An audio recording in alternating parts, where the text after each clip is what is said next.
Magandang araw mga amo at welcome sa Kalye Talk. So sa video na to ay pag-uusapan natin itong, masasabi kong parang napupuna ko dahil itong mga nakalipas na araw ay palagi ang laman ng balita si Mayor Isko Moreno at itong ang huling balita na napanood natin ay well, para sa akin magandang ano to, ika nga pag-build up ng imahe dahil para dun sa mga hindi nakakaalam po merong maliit na proyekto si Mayor Isko Moreno at involved dito itong mga jeepney drivers at pati na rin yung kanilang operator, syempre dahil parang ang pagkakaintindi ko sa sinabi niya dun sa balita ay rerentahan niya lahat o certain number ng jeep, mga unit ng jeep at pababiyahihin niya ito ng libre para sa mananakay ng Manila. So hindi na siguro mga taga Manila ang makikinabang dito kung hindi yung mga karatig lugar o karatig bayan, ika nga, na pumapasok diyan sa Metro Manila, nagko-commute diyan at itong mga jeep na to ay magsasakay ng libre. So sa pagkakapaliwanag niya ay rerentahan niya yung mga jeep sa operator at yung mga driver ay arawan. At ang diesel ng mga unit na to, itong mga jeep na to ay ika nga manggagaling ika nga sa munisipyo sa Maynila. So para sa akin magandang ano ito, magandang tulong ito para sa mga mananakay, sa mga commuter ng Metro Manila. Di ho ba lalo na't nakaamba na naman ang pagtaas ng gasolina, ng diesel ngayong linggo na to at syempre napakabigat na po. Halos aabot na po yata ng 140, 150 ang diesel. Ang gasolina naman parang wala pa yatang pagtaas. So mga nasa less 100. So malaking bagay itong ginagawa ni Mayor Isko Moreno. Ngayon, pagkaraan nung balita na yon, naalala ko, nung mga nakakaraang araw, ay palagian siyang nakikita, ika nga sa mainstream media, at napaisip ako, lalong-lalo na itong huli na nga ito, patungkol nga dito sa mga pagrenta niya ng mga jeep, ng mga PUJ. So, napakalaking gastos nun, ika nga, para gawin ni Isko Moreno. So, napaisip ako. Ewan ko lang kung napapansin din po ninyo mga amo. Pero para sa akin parang nakikinita ko na ito naman ano ko lang naman, teorya ko lang naman. Hindi kaya ibinibuild up ng administrasyon si Mayor Isko Moreno para maging ika nga standard bearer nila para sa 2028 national election. Pakatandaan po ninyo, ginawan ko na ng video to at involved nga si Isko Moreno, si Mayor Isko Moreno, pero bilang isang bise o isa sa mga maaaring pagpilian ni BP Sara para maging running mate niya sa 2028 national election. Ang isa ay si Mayor Magalong. Pero sa itinatakbo ng mga pangyayari ngayon ay parang ang administrasyon ang nagbi-build up sa kanya dahil itong huling balita patungkol sa kanya parang napakalaking gastusin po ito at hindi natin alam kung hanggang kailan itong proyekto ni Mayor Isko Moreno na to. Pero garantisado po, garantisado na daang milyon kung hindi man bilyon ang magiging gastos para dito sa proyekto ni Isko Moreno at hindi niya magagawa ito kung walang tulong, ika nga, o walang suporta mula sa administrasyon o sa mga kakampi ng administrasyon, meaning mga taga-suporta ng administrasyon sa private sector. At ika nga, magmula nung mabalita na yon, parang wala pa akong naririnig na ibang mayor ng ibang bayan, ng ibang rehiyon na kumokopya dito sa proyekto o kahalintulad na proyekto ni Isko Moreno. Siguro dahil nga sa napakalaking pera ang mai-involve dito at syempre may mga sektor din ng transportasyon ang maapektuhan, di ba? Taxi, tricycle at kung ano-ano pa. Pati yung mga riding apps, di ba? Maapektuhan din po ito dahil libre ito. Syempre, kumbaga ito ang unang tatangkilikin ng ating mga kababayan.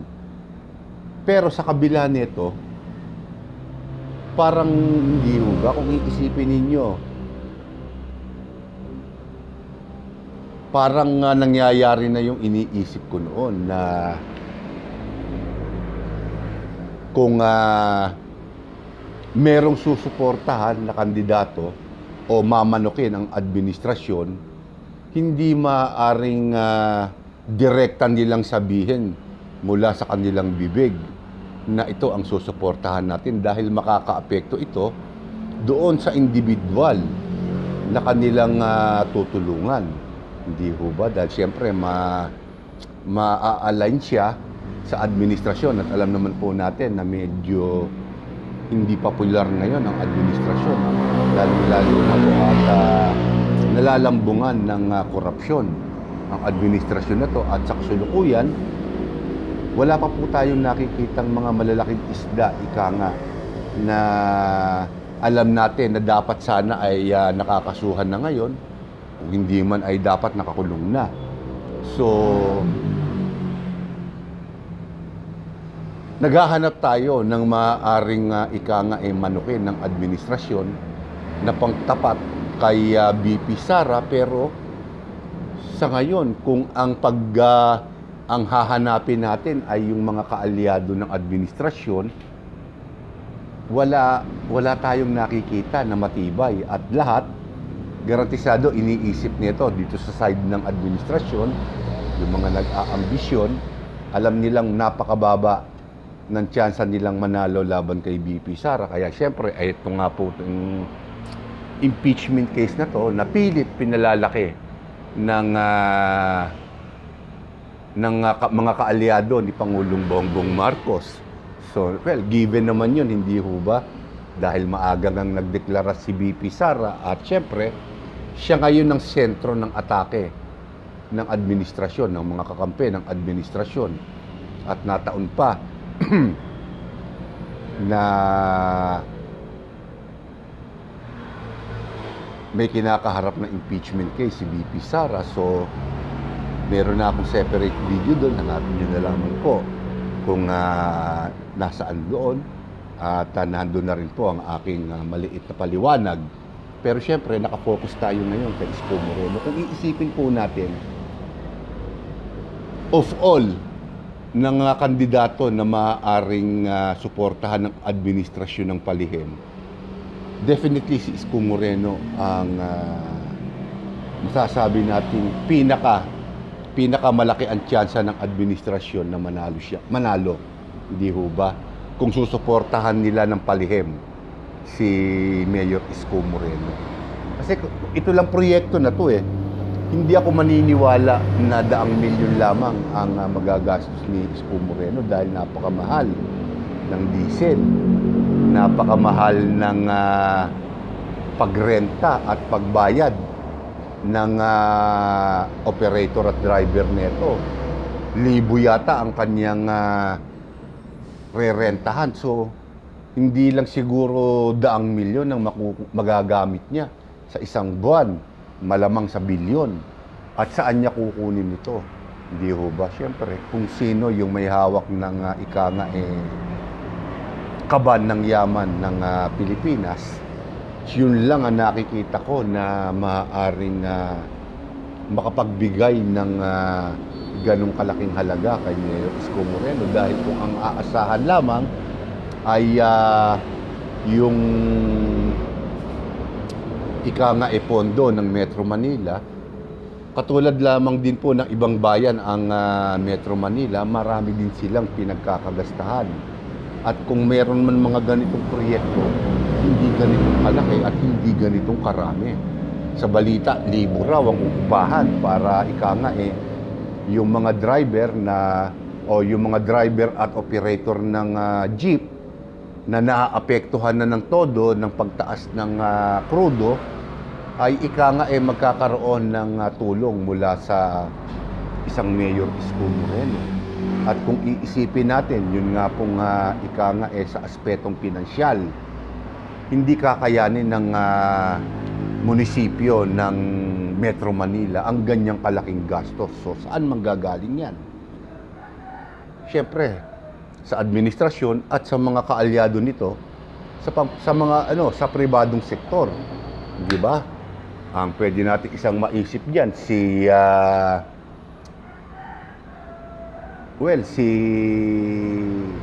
yung may-ari ng yung CEO ng San Miguel, si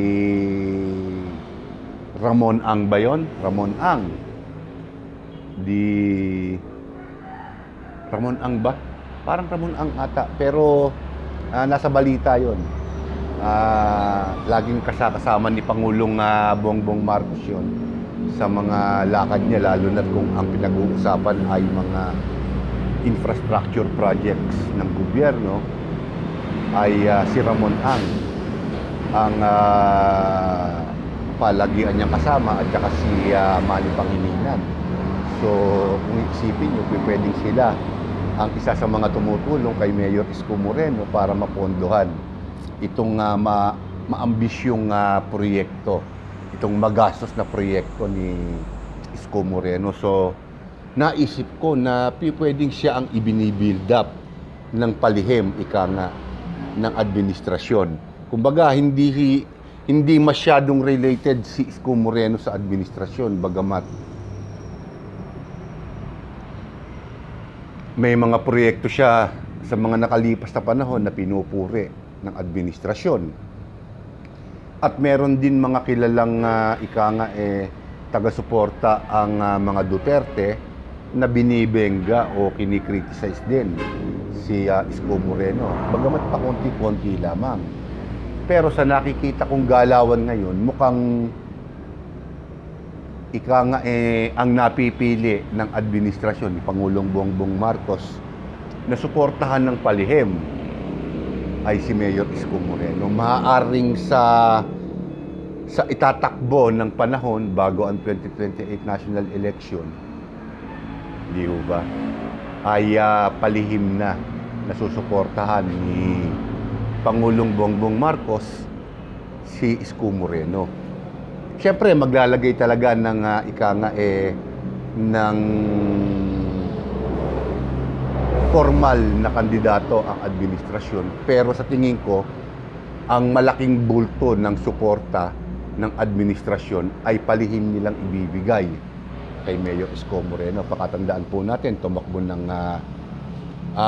na minsan ng pagkapresidente si Isko Moreno, at kung aambisyonin ni Mayor Isko Moreno na kumandidato uli, legal naman yun, meron na siyang experience. At sa pagkakataon na to, sa tingin ko, hindi na rin po siya mamumroblema ng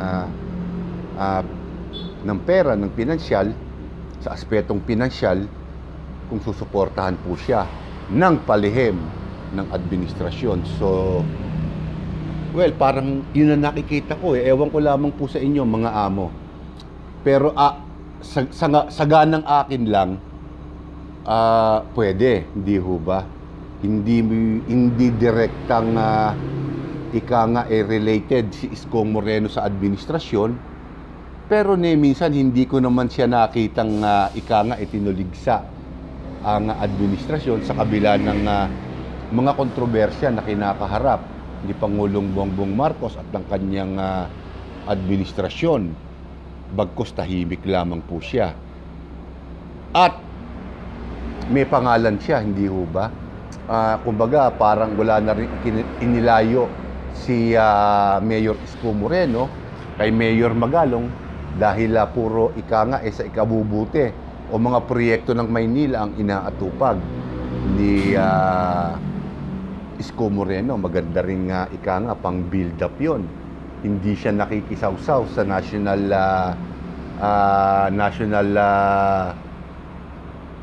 controversies na nakapaloob ngayon ng administrasyon. So safe siya. At hindi siya magkakaroon masyado ng maraming kritiko. Yan ang nakikita ko po nito. Malamang sa alamang na doon na ang takbo ng iginagalaw ni Mayor Isko Moreno. Mukhang nagkaroon na ng palihim na usapan ang administrasyon at si Mayor Isko Moreno. Dahil isipin po natin, lahat ng pwedeng madikit sa administrasyon na maaari nilang manukin sa 2028 national election ay puro ika nga nakasisiguro na matatalo. Dumating na rin doon sa punto na tinapat na rin ng mga tulfo ang media na wala silang interes sa tabakbo sa mas mataas pa sa kinalalagyan nila ngayon. So wala na sila. So Leni Robredo, alam nilang mababa ang tsansa na manalo. Kahit magsama-sama sila, lahat ng surveys, lahat ng mga political analysts, sinasabi na si Sara Duterte ang ika nga kailangang talunin. Di ba? So, malakas na kandidato si VP Sara. So, sino ang pwedeng gawing ika nga kandidato ng administrasyon? Alam ko, sinabi ko na yan dun sa mga dating videos ko na kung nais ng administrasyon na makalusot sa mga asunto sa kulong, kung sakasakalit matapos na ang administrasyon ni Pangulong Bongbong Marcos, kinakailangan magkaroon sila ng ika nga backup na kandidato na maaari nilang suportahan ng palihim. At malamang, parang naramdaman ko na si Isko Moreno ang palihim nilang susuportahan. So, dito ko na muna tatapusin ang video na to at sa susunod ko pa po mga video ay ibang paksa naman po ang ating tatalakayin. So, maraming salamat po sa inyo lahat mga amo at magandang araw po sa inyo.